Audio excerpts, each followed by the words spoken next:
एक युवा की यात्रा की शुरुआत। राजू एक छोटे शहर का लड़का था जिसे हमेशा बड़ी चीजें हासिल करने की चाह थी। वह एक सफल व्यक्ति बनना चाहता था, लेकिन उसकी सबसे बड़ी समस्या थी ध्यान की कमी और अनुशासनहीनता। वह किसी भी चीज पर लंबे समय तक ध्यान केंद्रित नहीं कर पाता था। हर साल वह नए संकल्प लेता, लेकिन कुछ हफ्तों बाद ही अपनी आदतों पर लौट आता। वह पढ़ाई में मन नहीं लगा पाता, जल्दी गुस्सा आ जाता और किसी भी कठिनाई के सामने हार मान लेता। एक दिन उसके जीवन में एक महत्वपूर्ण मोड़ आया। उसके गांव में एक प्रसिद्ध साधु स्वामी अर्जुनानंद जी आए, जो मानसिक अनुशासन और ध्यान की शक्ति पर प्रवचन देने वाले थे। मानसिक अनुशासन का रहस्य। स्वामी जी ने सभा में कहा, सफलता और असफलता के बीच सबसे बड़ा अंतर अनुशासन है। अगर आप अपने मन को नियंत्रित नहीं कर सकते तो आप जीवन में कुछ भी हासिल नहीं कर सकते। राजू को यह बात बहुत प्रभावित कर गई। उसने स्वामी जी से पूछा, गुरुदेव, मानसिक अनुशासन का क्या मतलब है? स्वामी जी मुस्कुराए और बोले, मानसिक अनुशासन का अर्थ है अपने विचारों, भावनाओं और इच्छाओं पर नियंत्रण रखना। ये वही शक्ति है जो आपको अपने लक्ष्य पर टिके रहने में मदद करती है, चाहे परिस्थितियां कितनी भी कठिन क्यों न हो। राजू ने आगे पूछा, लेकिन मैं ध्यान भटकने से कैसे बचूं? स्वामी जी ने एक छोटी कहानी सुनाई। एक समय की बात है, एक युवा धनुर्धर अपने गुरु के पास गया। वह अपने निशाने को बेहतर बनाना चाहता था। गुरु ने एक पक्षी को पेड़ की शाखा पर बैठने दिया और शिष्य से पूछा, तुम्हें क्या दिख रहा है? शिष्य ने कहा, मुझे पक्षी, पेड़, आकाश और आसपास की चीजें दिख रही हैं। गुरु ने उसे तीर चलाने से रोका और कहा, जब तक तुम्हें सिर्फ पक्षी की आंख नहीं दिखती, तब तक तुम्हारा निशाना कमजोर रहेगा।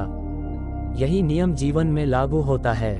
जब तक हमारा ध्यान एक लक्ष्य पर केंद्रित नहीं होगा, हम कभी सफल नहीं होंगे। मानसिक अनुशासन की पहली सीख ध्यान और आत्म जागरूकता। स्वामी जी ने राजू को पहला अभ्यास दिया, ध्यान मेडिटेशन। उन्होंने कहा, हर दिन सुबह 10 मिनट के लिए शांत बैठो और सिर्फ अपनी सांसों पर ध्यान दो। जब भी तुम्हारे मन में कोई और विचार आए, उसे जाने दो और वापस सांसों पर ध्यान केंद्रित करो। राजू ने सोचा कि यह बहुत आसान होगा, लेकिन जब उसने पहले दिन ध्यान लगाने की कोशिश की, तो मुश्किल से 2 मिनट के अंदर उसका मन इधर उधर भटकने लगा।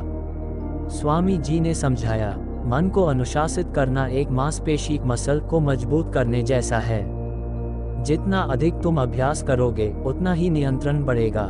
राजू ने बिना रुके ध्यान का अभ्यास करना शुरू किया।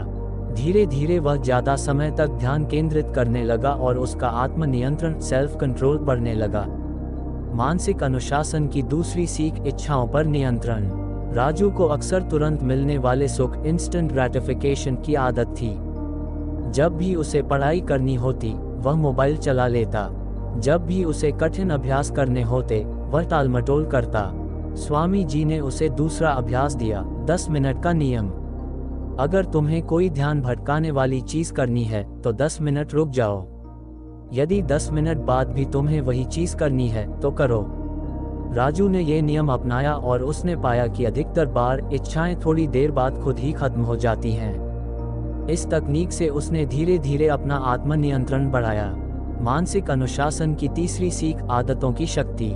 स्वामी जी ने कहा, तुम्हारा भविष्य उन आदतों पर निर्भर करता है जिन्हें तुम हर दिन दोहराते हो। मानसिक अनुशासन बनाने के लिए अच्छी आदतों को अपनाना जरूरी है। राजू ने 1% सुधार का नियम, काइज़न मेथड अपनाया। हर दिन सिर्फ 1% बेहतर बनने की कोशिश की। उसने सुबह जल्दी उठने की आदत बनाई। हर दिन 30 मिनट बिना किसी रुकावट के पढ़ाई करने लगा। दिन भर अपने विचारों को नियंत्रित करने का अभ्यास किया। धीरे धीरे उसकी जीवन शैली बदल गई। मानसिक अनुशासन की चौथी सीख, असफलता से सीखना। एक दिन राजू ने परीक्षा दी, लेकिन अच्छे अंक नहीं आए। वह बहुत निराश हो गया और सोचा कि उसकी सारी मेहनत बेकार गई। स्वामी जी ने उसे समझाया, असफलता को अंत मत समझो, इसे सुधार का अवसर बनाओ। जो व्यक्ति गिरकर फिर उठता है, वही असली विजेता होता है। राजू ने अपनी गलतियों को पहचाना, पढ़ाई की नई रणनीति अपनाई और अगली बार सफलता हासिल की। मानसिक अनुशासन की अंतिम परीक्षा। अब राजू पहले से ज्यादा आत्मनियंत्रित, अनुशासित और केंद्रित हो गया था। लेकिन उसकी असली परीक्षा तब हुई जब उसे शहर के सबसे कठिन प्रतियोगी परीक्षा में बैठना पड़ा। उसने ध्यान और आत्म जागरूकता से अपने डर को नियंत्रित किया। उसने इच्छाओं पर नियंत्रण रखकर सोशल मीडिया और व्यर्थ की चीजों से बचा। उसने अच्छी आदतों को अपनाकर पढ़ाई का समय बढ़ाया। उसने असफलता को सीखने का अवसर मानकर अपनी गलतियों को सुधारा। कड़ी मेहनत और अनुशासन के बाद राजू परीक्षा में सफल हुआ और अपने सपनों की नौकरी पाई। निष्कर्ष, मानसिक अनुशासन की शक्ति। आज राजू अपने गांव का सबसे सफल व्यक्ति था, लेकिन उसने ये सफलता सिर्फ मेहनत से नहीं, बल्कि मानसिक अनुशासन से हासिल की थी। स्वामी जी की सिखाई बातें उसके जीवन का हिस्सा बन गईं। ध्यान केंद्रित करना सीखो, क्योंकि लक्ष्य पर नजर हो तो ही निशाना सही लगता है।